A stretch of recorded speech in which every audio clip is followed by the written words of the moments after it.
और यहां चुनावों की बात करें तो पहले फेज में पश्चिम उत्तर प्रदेश की 58 सीटों पर वोटिंग होनी है। पिछली बार ज्यादातर सीटों पर कमल खिला था, लेकिन इस बार क्या होने वाला है? हमारे सीनियर एडिटर पवन नारा पिछले कई दिनों से फर्स्ट फेज वाली सीटों पर घूम रहे हैं, जनता की नब्ज टटोलने की कोशिश कर रहे हैं। आज वो बागपत पहुंचे।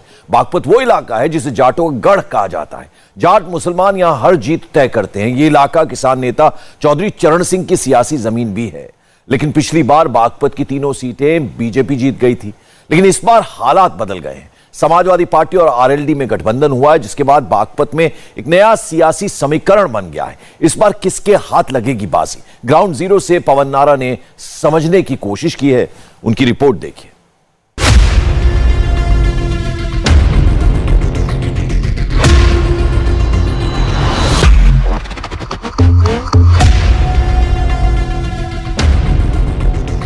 बागपत की रवायत कहती है यहां की सियासत जाट मुसलमानों पर चलती है। मुसलमान और जाट जिसके साथ उस पार्टी की अब तक रही है ठाट। लेकिन पिछले चुनाव में वोटिंग में जात से ज्यादा धर्म चला। बागपत इस बार किस पर करेगा वोट, पूरा एनालिसिस करेंगे। पर पहले बागपत का धर्म कांटा देख लेते हैं। हिंदू 70% हैं, मुसलमान 28%, 2% अन्य धर्म के लोग हैं। 2013 में मुजफ्फरनगर के दंगे के बाद अचानक से यहां का इक्वेशन बदल गया। जाट मुसलमान गठजोड़ टूटा तो 2014 लोकसभा, 2019 लोकसभा और 2017 विधानसभा तक नहीं जुड़ पाया। नतीजा यह हुआ कि जाट लैंड में भगवा लहराया। भगवा की हवा ने चौधरी चरण सिंह के घर से ही उनकी सियासी जमीन हिला दी। बागपत जिले में 3 विधानसभा सीटें आती हैं। पहली बागपत, दूसरी छपरौली, तीसरी बड़ौर। तीनों पर अभी बीजेपी का कब्जा है। लेकिन 2012 में बागपत बीएसपी के पास थी, दूसरे नंबर पर आरएलडी और वहीं छपरौली आरएलडी के हाथ में थी और बड़ौद सीट पर भी हाथी विराजमान था। लेकिन 2017 में भी ध्रुवीकरण चला। जाटों ने बीजेपी का साथ दिया, मुसलमान से रूठे। गुर्जर, त्यागी, दलित, ब्राह्मणों ने बीजेपी पर भरोसा किया। लेकिन इस बार क्या? क्योंकि इस बार फिर से 80 और 20% की बात हो रही है। क्या बागपत में फिर चलेगी भगवा लहर? क्या बागपत में जाट मुसलमान आएंगे एक साथ, या अखिलेश जयंत का होगा जलवा, या फिर से हाथी दिखाएगा दमखम? त्यागी, गुर्जर, ब्राह्मण, व्यापारी, क्या है इनकी तैयारी? किसानों का मुद्दा, किसका नुकसान, किसका फायदा? ये वो सवाल हैं जो तय करेंगे किसका है बागपत। चौधरी चरण सिंह की कर्मभूमि बागपत में इस वक्त हम मौजूद हैं। पश्चिमी उत्तर प्रदेश के चुनाव का ऐलान होते ही अब उम्मीदवार सामने आ गए हैं। आरएलडी ने यहां अहमद हमीद को मैदान में उतारा है, तो बीजेपी के योगेश थामा मैदान में है। इस विधानसभा में मुस्लिम मतदाता सबसे ज्यादा हैं और आरएलडी ने एक मुस्लिम कैंडिडेट को अपना चेहरा बनाया है। तो सवाल यह है कि क्या जाट मतदाता आरएलडी के साथ बरकरार रहेंगे या छिटकेंगे? दूसरी बात यह कि बीजेपी कानून व्यवस्था इस इलाके में बड़ी उपलब्धि गिनवाती है। तो ऐसे में सवाल यह है कि बागपत आखिर क्या चाहता है? इसी सवाल को टटोलने के लिए चलेंगे बागपत की गलियों में, गांव देहात में, और समझने की कोशिश करेंगे कि मतदाता आखिर किस मूड में है। इंडिया टीवी के सीनियर एडिटर पवन नारा ने यह सवाल डायरेक्ट बागपत के लोगों से पूछा। बागपत क्या बोला, सुनिए। किसका दबदबा लग रहा है? अभी तो किसी का नहीं लगा भैया। किसी का नहीं लगा? आरएलडी की सीट मानी जाती थी बागपत पिछली बार से पहले, बीजेपी जीत गई थी। क्या तस्वीर नजर आ रही है बागपत की? आरएलडी यहाँ कैंडिडेट डिक्लेयर कर चुकी है, अहमद साहब को कैंडिडेट बनाया है। चुनाव का आपके बहुत पेचीदा मामला हो रहा है। रालोद की तरफ से नवाब अहमद हमीद जो है ना, इनका चर्चा जोरों पर है। नहीं, इनका नाम डिक्लेयर हो गया है। हाँ, उनका चर्चा जोरों पर है। यहाँ से जो सीट निकल ली है ना, तो उनकी निकलती दिख रही है अभी तक तो ना। हाँ जी, पूरी कोशिश है, यहीं से उनकी जीत रहेगी। और वैसे भाजपा के भी चांस हैं। जैसी मोदी लहर आई थी, आपके थोड़े कम चांस है मोदी लहर के। बीजेपी के साथ बरकरार देखो, कुछ मुद्दे हैं महंगाई के, इन सब मुद्दों को देखकर और किसान आंदोलन की वजह से इस टाइम बागपत की सीट पे राष्ट्रीय लोकदल का जनाधार है। और राष्ट्रीय लोकदल के जो प्रत्याशी अहमद हमीद यहाँ क्लियर हो चुके हैं, प्रत्याशी है, और उनके चांस जीतने के 100% है। 100% है। तो एक सवाल ये है कि पिछली बार जब हारे थे तो मुस्लिम वोटों का विभाजन हुआ था। क्या मुस्लिम वोट एक साथ रहेंगे और क्या जाट भी साथ में आएंगे आरएलडी के नाम पे? जाट बिरादरी आरएलडी के नाम पर साथ आएंगे और जाट मुस्लिम एकता से पहले 5 बार विधायक रहे कोकब हमीद और इस बार भी वही एकता रहेगी, भाईचारा रहेगा और ये सीट जीतेंगे। भाईचारे की जीत आप कह रहे हैं, भाईचारे की जीत कहते हैं। भाई साहब क्या नाम हुआ आपका? कपिल नाम है जी। कपिल जी क्या सोच रहे हैं, अब चुनाव का मौसम आ गया है, अब कैंडिडेट भी क्लियर हो गए हैं, योगेश धामा और दूसरी तरफ से हमीद साहब। दी जाएगी बीजेपी की वोट दी जाएगी सब है बीजेपी को। तो आरएलडी के साथ नहीं है किसान? आरएलडी के साथ ना कोई भी। किस बात पे बिगड़ गई? किसी बिगड़ना की होता, बीजेपी बढ़िया राष्ट्रीय पार्टी है, बहुत अच्छा काम कर रही है। बीजेपी ठीक काम कर रही है, बहुत बढ़िया। Yogi Modi very fine. Very fine. तो ताऊ जी अंग्रेजी में समझा गए हैं, वेरी फाइन। बागपत विधानसभा में हर बार तिकोनी लड़ाई रही है, लेकिन जिस तरह से कैंडिडेट्स के नाम सामने है, सीधी टक्कर बीजेपी और समाजवादी पार्टी में दिख रही है। बागपत से आरएलडी एसपी गठबंधन ने अहमद हमीद को टिकट दिया है, तो बीजेपी इस बार भी मौजूदा विधायक योगेश धामा पर दांव लगाने जा रही है। पिछली बार अहमद हमीद बीएसपी के टिकट पर लड़े थे, लेकिन इस बार पाला बदलकर गठबंधन के टिकट पर लड़ेंगे। त्याग साहब कैंडिडेट डिक्लेयर हो गए हैं बागपत में, तो एक तरफ योगेश धामा है, दूसरी तरफ हमीद साहब हैं। किसका जलवा लग रहा है? अहमद हमीद। अहमद धामा का है योगेश धामा। योगेश धामा। अहमद ना है।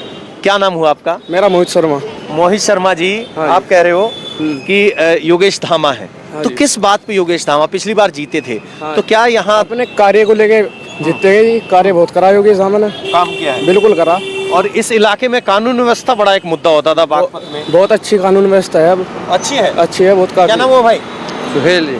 सुहेल। तो किसकी तस्वीर? हाँ जी, किसका पलड़ा भारी लग रहा है? रंजीत धामा हैं?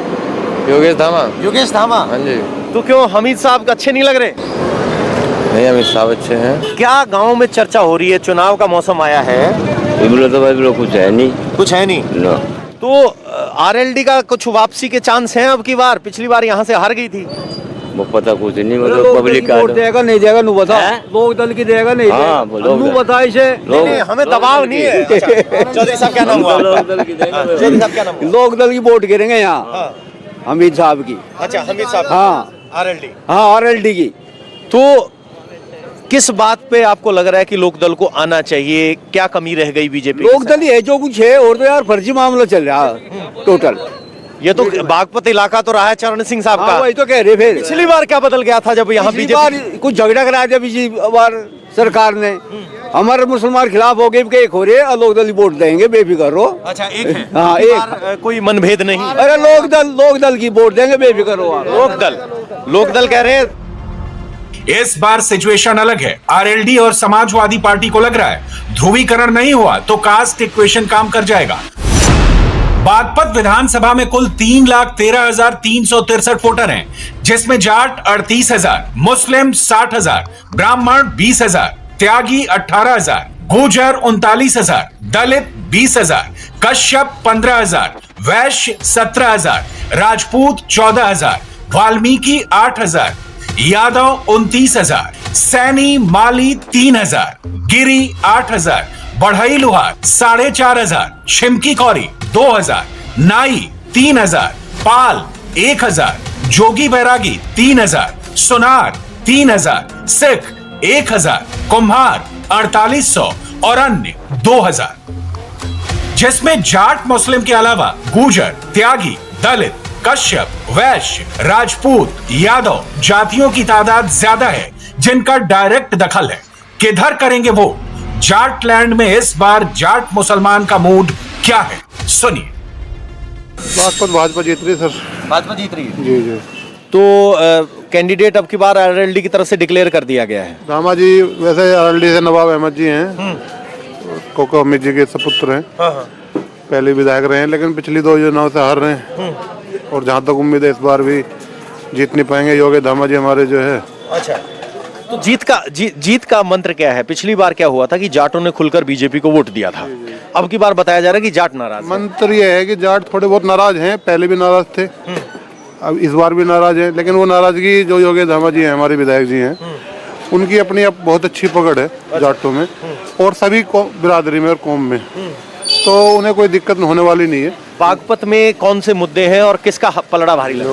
बीजेपी जीतती पड़ी बागपत में, तो जीती पड़ी है इतना आसान? गाँव में भी जीतती पड़ी है, तो वो लोग वफा बना ले। अच्छा, जो आरएलडी की बात करते हैं और कहते हैं कि जी भाई साहब ये तो बागपत तो आरएलडी का इलाका है, नहीं है? जीती पड़ी है, जीतती पड़ी है तो। बेहद कॉन्फिडेंस में है, जीती पड़ी है। दीपक जी, कानून व्यवस्था सुधरी? आप यहाँ दुकान में हैं, बाजार में? कंपनी इंडस्ट्री ला रही है, और क्या चाहिए सर? अच्छा, पहले नहीं था ऐसे। तो क्या कोई बदलाव की सुगबुगाहट है? बिल्कुल सर। किसका बदलाव हो रहा है? भाजपा का। भाजपा का? अच्छा, जब वोट डालने का मौसम आ रहा है तो किस बात पे वोट तय हो रहा है? विकास पे होगा जी। विकास पे होगा। तो आरएलडी अब की बार वापसी की कोशिश कर रही है, तो आरएल होगी नहीं जी। क्यों? बाजी विकास नहीं करा आज से पहले कभी। हमें तो लाइट, बिजली, पानी, इसकी समस्या, गुंडागर्दी खत्म होगी, ये बस, और क्या चाहिए हमें? अच्छा, गुंडागर्दी खत्म होगी जी, बिल्कुल होगी। इसी बात पे एकजुट है? एकजुट है जी, बिल्कुल। तो जाट और मुसलमान एक साथ वोट देंगे? मुश्किल है जी, मुश्किल है। मुश्किल है। क्यों लग रहा है आपको ऐसा? पिछले जख्म भूल थोड़ी आज जी। जो हम भूले नहीं है। हाँ जी, तो ये बात अभी भी है जी, बिल्कुल लोगों के जहन में है। जहन में है। क्या नाम हुआ बाबू जी? अरशद साहब, क्या तस्वीर लग रही है? भाई साहब कह रहे थे कि पिछले जख्म भूले नहीं हैं, तो क्या वोट देते वक्त सोच रहे हैं? ऐसा कुछ नहीं है, गठबंधन है। गठबंधन है, कोई वो नहीं, बदलाव। राजेश गौतम जी, आप बाजार में यहाँ बागपत के बाजार में हैं, चर्चा क्या चल रही है? क्या जमीन पर हकीकत है? क्योंकि अब कैंडिडेट सामने आ गए हैं, धामा जी एक तरफ है और एक तरफ अमित जी हैं, तो क्या तस्वीर लग रही है? अभी बसपा से तो कैंडिडेट नहीं आया, हाँ हाँ, ना कांग्रेस से है अभी। हाँ हाँ। है तो पार्टी बड़ी है भी। तो आपको लग रहा है कि ट्रायंगुलर फाइट है या उनकी भूमिका हार जीत तय करने में होगी? भूमिका तो हार जीत तय करने में हो सकती है जी बसपा के कैंडिडेट की। बसपा का एक अपना सॉलिड वोट बैंक है, कांग्रेस का तो है नहीं है, बसपा का है, पर वो हार जीत तय करवा सकते हैं। 10-5 हजार वोट से भी हार जीत तय करवा सकते हैं। अच्छा, तो अब बसपा का कैंडिडेट अभी डिक्लेयर नहीं हुआ है, मौजूदा स्थिति में क्या लग रहा है? मौजूदा में तो भाजपा और लोकदल का फाइट होगी। और मजबूत कौन? मजबूत तो पिछले चुनाव को देखते हुए 31,000 कुछ से हारा था लोकदल वाला। जो कैंडिडेट ये पहले बसपा में थे, अब लोकदल में आ गए हैं, तो 31,300 कुछ वोट से हारा था। तो अभी तो भाजपा ही मजबूत लग रही है। तस्वीर ये होगी कि किसका पलड़ा, गठबंधन का पलड़ा भारी कि मायावती का पलड़ा भारी कि बीजेपी का पलड़ा भारी? पलड़ा तो अब यहाँ जो रुक्का मच रहा है उसी का ही भारी है। किसका रुक्का मच रहा है? किसका रुक्का मच रहा है? जो पूरी दुनिया में घूम रहे। कौन घूम रहे हैं? कौन घूम रहे हैं? ये घूम रहे, सीधे सीधे ये बोल रहा है, नलके वाले घूम रहे के घूम रहे। नलके वाले का जम लग रहा है। हाँ, तो बहन जी का कैंडिडेट भी यहाँ मजबूत उम्मीदवार होता है, मायावती अब की बार रेस में नहीं है। था कदी बहन जी की बहन जी थी कदी, बहन जी ने कहता कि मुझे किसी ने वोट ही ना दी। बहन जी ने कहता कि मुझे किसी ने वोट ही ना दी। अच्छा, जब तो बहन जी का कोई नंबर नहीं आता। अच्छा, तो बहन जी कोई फैक्टर नहीं बची हैं। आप मुस्लिम मतदाता है, इस इलाके में ओवैसी साहब ने बहुत रैलियां की। हाँ जी, उनका कितना असर दिख रहा है? उनका ना 50 ग्राम भी असर जो है हमारा गठबंधन का है, नवाब साहब का। ना ओवैसी का है, ना मायावती का, यहाँ किसी का कोई वो नहीं है। कोई मतलब कि वोट में बिखराव नहीं, एक गठबंधन, एक गठबंधन है बस यहाँ पे, एक गठबंधन है। कुछ युवा और हैं हमारे साथ। क्या नाम हुआ भाई साहब? प्रिंस जी। तो प्रिंस जी, बागपत की क्या तस्वीर उभर कर सामने आ रही है? गठबंधन है, बीजेपी है, बहन जी का भी कुछ असर रहता है यहाँ? यहाँ तो बीजेपी रहेगी, बीजेपी रहेगी 100%। तो आरएलडी तो दावा कर रही है कि अब की बार जो है हम सबको साथ ले आएंगे, भाईचारा जीतेगा। कुछ नहीं होना दावा करने से, आनी बीजेपी है, आनी बीजेपी है 100%। के बाजार में घूमने के बाद हमने जो एक बात महसूस की कि पहचान, जो आइडेंटिटी है, वो उसी आधार पर लय तय हो रही है। कुछ लोग अपने आप को जब किसान मानते हैं तो आरएलडी के पक्ष में है। भाई साहब हैं, वो कह रहे हैं कि गठबंधन, वो आरएलडी कहने से बच रहे हैं, गठबंधन कह रहे हैं, और मायावती का फैक्टर नहीं है। तो यहाँ 3 चीजें स्पष्ट हो जा रही हैं। एक तो पहचान बहुत बड़ा फैक्टर साबित हो रही है, दूसरा आरएलडी का जो वोट बैंक है उसको अब की बार उम्मीद इसलिए है, किसान आंदोलन के बाद एक माहौल बना है, जबकि बीजेपी के समर्थक दावा कर रहे हैं कि कानून व्यवस्था अच्छी है। तो ये बाजार और बागपत की शहरी तस्वीर कह सकते हैं, कस्बे की तस्वीर। अब आपको लेकर चलते हैं गांव में, आइए। किसको वोट करना है, किस मुद्दे पर करना है, वोटर्स के दिमाग में बैठ चुका है। और बागपत शहर के लोगों की बातों से तो यह लग रहा है कि उनके दिमाग में आया राम गया राम वाली पॉलिटिक्स से कुछ फर्क नहीं पड़ने वाला। शहर की राय सुनने के बाद पवन नारा बागपत के अघेड़ा गांव पहुंचे। अघेड़ा गुजरों का गांव था। बागपत में गुजरों की तादाद करीब 39,000 है। गन्ना बेल्ट बागपत में हम घूम रहे हैं। अघेड़ा गांव में हम पहुंचे हैं। बुजुर्ग यहाँ खेत से वापस आए थे, चर्चा कर रहे थे सड़क किनारे, हमने तुरंत पकड़ा। चौधरी साहब, क्या नाम हुआ? मेरा नाम महेश आर्य। आर्य साहब, बागपत की क्या तस्वीर है? ये गन्ने के खेत दिख रहे हैं हमें और कहा जा रहा है कि गन्ना किसान बीजेपी से नाराज है। जी, बागपत में आरएलडी का गढ़ रहा है, लेकिन जीती बीजेपी थी पिछली बार। जी, तो अब की बार क्या बदलाव है, बरकरार है, क्या कहेंगे? कैंडिडेट भी आ गए अब तो सर। राजनीतिक मामले में आपको बता दूं, जैसा पहले किसान था और जाति के आधार पर जो चुनाव होते थे, अब यहाँ वो माहौल नहीं रहा। गन्ना बेल्ट बेशक है, हम किसान हैं, लेकिन बीजेपी को ही हम वोट करेंगे। अच्छा। और किसी को वोट हम यहाँ नहीं करेंगे। जात के आधार पर, जातिवाद के आधार पर हम किसी को वोट नहीं करेंगे। तो आपका इशारा आरएलडी की तरफ है? आरएलडी सिर्फ नहीं, हम बीजेपी को वोट करेंगे। सिंह साहब क्या सोच रहे हैं इस चुनाव में? जी ठीक। हमीद साहब आ गए हैं और धामा है। हाँ, ठीक। 2 कैंडिडेट हो गए हैं, बीएसपी बाकी है। तो किसका दम लग रहा है? भाई ये चलेगा जी यहाँ तो। किस कौन? बीजेपी का। बीजेपी हाँ, का। तो बागपत तो कुल मिला के ये गांव किस समाज का है? हाँ, गुजरों का है। अच्छा, गुजरों का। हाँ। तो गुजर बीजेपी के साथ, सारे ये सब एक साथ हैं। तो एक साथ है। गांव में भी कई बार विभाजन हो जाता है, सारे वोट एक साथ नहीं पड़ते। किसका दावा मजबूत लग रहा है? किसका दावा मजबूत है? वो जो प्रधान ने बता दिया उसका ही दावा है। देखो, जब वोट डालने जाओगे ना, बटन दबाने, तो पीछे प्रधान नहीं खड़ा होगा। आजादी होगी, कोई दबाव नहीं होगा। तो पिछले 5 साल के काम को देख के धामा या अहमद हमीद, किसका पलड़ा भारी लग रहा है? पारी तो धामा का ही रहेगा। ये सब कह रहे हैं बीजेपी का पक्ष रहेगा। बीजेपी का क्यों रहेगा? जो कोई अगर कहता है कि आरएलडी का गठबंधन करेगा, तो हम पूछते हैं क्यों रहेगा। तो आपसे पूछ रहे हैं कि बीजेपी का क्यों रहेगा? अब क्या पता जी, उनसे पूछो, पूछने वाले से तो जो है। आप अपनी तो बताओ। नहीं, हमारे यहाँ तो मिली जुला मामला रहेगा। हाँ जी, आरएलडी का ज्यादा रहेगा। आरएलडी का ज्यादा रहेगा। तो आरएलडी किस बात पे आ रही है? आरएलडी खिलाफत चल रही है बीजेपी की, और है क्या? बीजेपी की खिलाफत चल रही है। तो क्या एक रिलीजियस आइडेंटिटी यानी धर्म के आधार के ऊपर जो पहचान है, उसका भी कोई जिक्र है, या सिर्फ काम के आधार पर आरएलडी? ना धर्म वरम का कोई हिसाब किताब। बागपत को जाट लैंड कहा जाता है। जिले की छपरौली सीट 1967 में अस्तित्व में आई थी। इसी सीट से आरएलडी ने अपना वजूद तय किया। ये सीट आरएलडी का गढ़ कही जाती है। इसी सीट से स्वर्गीय चौधरी चरण सिंह ने देश के प्रधानमंत्री तक का सफर तय किया। सवाल था कि जाट किधर है। चलते चलते काठा गांव पहुंचे, जो जाटों का गांव था। ठंड में लोग आग सेक रहे थे। जाट, दलित, ब्राह्मण, मुसलमान सब मौजूद थे। लेकिन जब चुनाव का हाल जाना, तो बात जात धर्म सब पर आ गई। बागपत के काठा गांव में हम मौजूद हैं। मौसम थोड़ा खराब, या कहें कि सर्दी चरम पर है। अलाव चल रहा है। दोपहर के 2 बजे हैं, लेकिन अलाव के बिना काम नहीं चल रहा। आप जानवरों की सेवा करके आ रहे हैं? जी हाँ। क्या नाम हुआ आपका? मेरा नाम शोधान। शोधान जी, काठा गांव की तस्वीर क्या लग रही है आपको? चुनाव नजदीक है, हाईवे बन गया है जी। तो किसकी सरकार की गाड़ी दौड़ेगी इस हाईवे पे? बीजेपी की। बीजेपी की जी। तो काठा किस समाज का गांव? जाटों का गांव है? जाटों का भी है, ब्राह्मण भी है। हाँ। और हरिजन भी हैं। अच्छा, सब है। सब है। तो आरएलडी का जलवा बागपत में क्यों नहीं? बागपत में आरएलडी का जलवा यूं नहीं है, काम नहीं कराई कभी आरएलडी ने।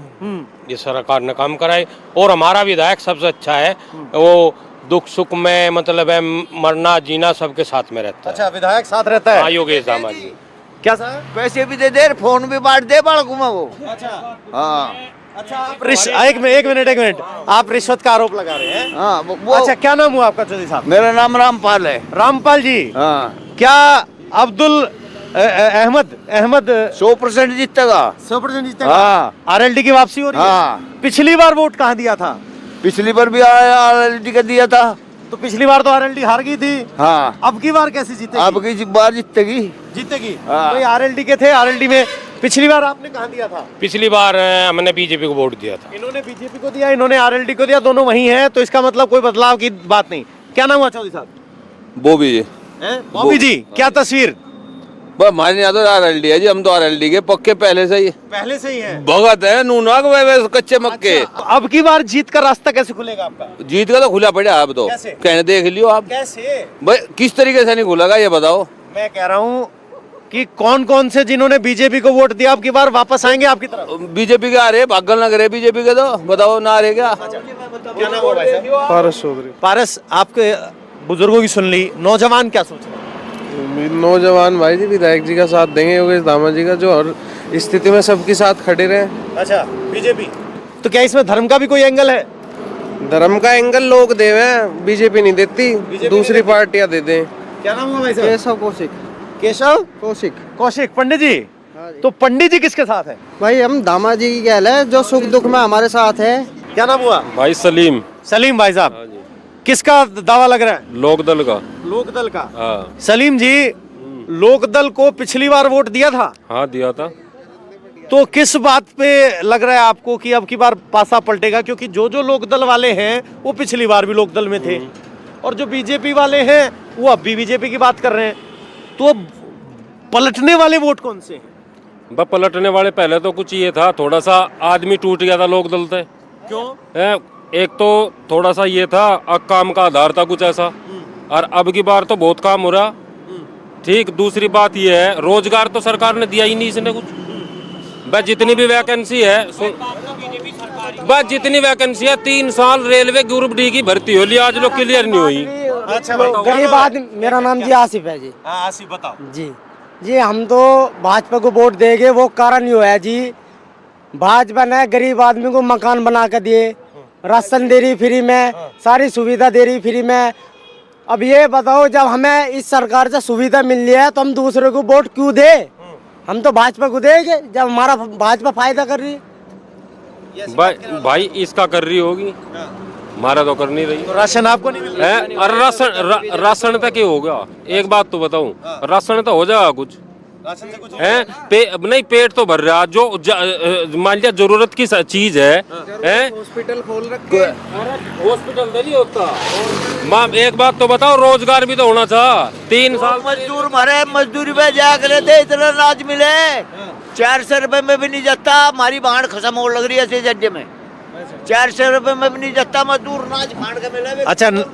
अच्छा, अनाज फ्री मिलने लगा इसलिए मजदूरी नहीं करते? हाँ, करते ही नहीं, क्यों करेंगे वैसे? तो फिर वो वोट किसको देंगे? वोट मुझे पता नहीं किसे देंगे। ये मैं बताऊं, जीत का कहाँ आंकड़ा है? जितने भी 38,000 वोट यादव की है, वे जो है पहले बीजेपी में गए थे, एक भी वोट इसे नहीं देगा बीजेपी के। अच्छा, तो यहाँ समझो जीत का फॉर्मूला। साहू जी की जीत का फॉर्मूला है, कह रहे हैं कि जो जहां था बीजेपी या आरएलडी में वही है, लेकिन जीत का आंकड़ा निकलेगा यादवों से। यादव आरएलडी के कैंडिडेट को वोट दे देंगे? हाँ, देंगे। हाँ, तो ये कह रहे हैं कि यादवों से जीत का फॉर्मूला निकलेगा। 18,000 वोट बता रहे हैं। 38,000 वोट कह रहे, बागपत में 38,000 वोट यादवों के हैं। वो अब की बार जब आरएलडी के कैंडिडेट को मिलेंगे तो जीत का फॉर्मूला निकलेगा। लेकिन समाजवादी के साथ आने से जो जाट नाराज हो गए, उनका क्या होगा? वो कितने कहाँ जाए? नाराज समाजवादी का आने तो नहीं हुई है, जो जाट के खिलाफ है ही। अच्छा, समाजवादी तो कोई फर्क नहीं पड़ रहा। अच्छा, हाँ, जाटों ने तो कभी समाजवादियों को वोट ना दिया ना दे रहे। अच्छा, तो फिर गठबंधन तो उन्हीं के साथ है। सुनो तो, हम जो है, हम तो पहले से ही आरएलडी में है। अच्छा, आप कह रहे हो ना अब दे रहे, अगर आप आपका कैंडिडेट आरएलडी का तो आरएलडी को वोट दे रहे हो, तो यादव देगा आरएलडी के कैंडिडेट को? फिर देगा। आप ऐसा भरोसा कैसे जगा रहे हैं? ये हम सुने ना बात लोगों की। तो ये कह रहे हैं कि हम तो अपने आरएलडी को देंगे, समाजवादी को नहीं देंगे, लेकिन उम्मीद ये कर रहे हैं कि समाजवादी का यादव वोट बैंक आरएलडी को वोट दे दे। तो इतना आसान नहीं है इस जातिगत समीकरण को डिकोड करना, और बागपत का पेच इसी में फंसा हुआ है। अब मुकाबला अगर दो तरफा होगा तो आमने सामने की चुनौती है, लेकिन मायावती का कैंडिडेट अभी डिक्लेयर नहीं हुआ है। इंडिया टीवी हर वक्त हर जगह डाउनलोड करने के लिए सर्च करें India TV news Google play store या ऐप स्टोर पर।